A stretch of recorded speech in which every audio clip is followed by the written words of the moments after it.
Նորք կապիտալը և Տինտակոլ ընկերության իտալական գրասենյակը ձեռք են բերել հայ-իտալական Լիտոկոլ Ամկո ընկերության բաժնեմասերի 100% փաթեթը։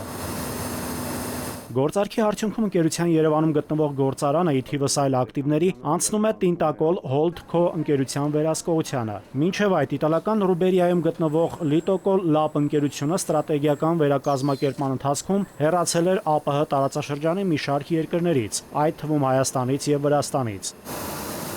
Լիտոկոլ Holdco ընկերության գործարքը Հայաստանի միաձուլումների և ձեռքբերումների շուկայում բացառիկ նախադեպերից է։ Այն ֆինանսավորել է Ամիո բանկը։ Գործարքն իրականացվել է հատուկ նպատակային ընկերության միջոցով և նպատակ ունի ստեղծել տարածաշրջանային արտադրական հաբ։ Տեղի է ունեցել կազմակերպությունների, միաձուլումների և ձեռքբերումների մասով Հայաստանի համար բացառիկ գործարք։ Սա հստակություն չէ, որ Հայաստանի խոշոր բիզնես համայնքը և առհասարակ բիզնես համայնքը վստահում է Ամիո բանկին որպես ֆինանսական գործընկեր։ Համարում եմ այս գործարքը բանկի համար շատ կարևոր հանգրվան։ Տինտակոլի զարգացման նոր փուլը միտված է եվրոպական առաջատար տեխնոլոգիաների շարունակական ներդրմանը և ինովացիոն շինարարական լուծումների կիրառմանը տարածաշրջանային շուկաներում։ 2007 թվականին հիմնադրված Երևանի գործարանը ամբողջությամբ ավտոմատացված է և ունի բարձր արտադրական հզորություններ։ Վերջերս օգտագործում ենք նաև արհեստական ինտելեկտի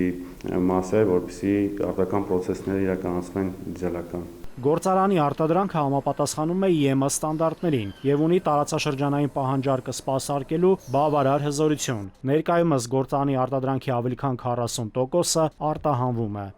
Նաիրի Մուրադյան, ժամը լրատվական։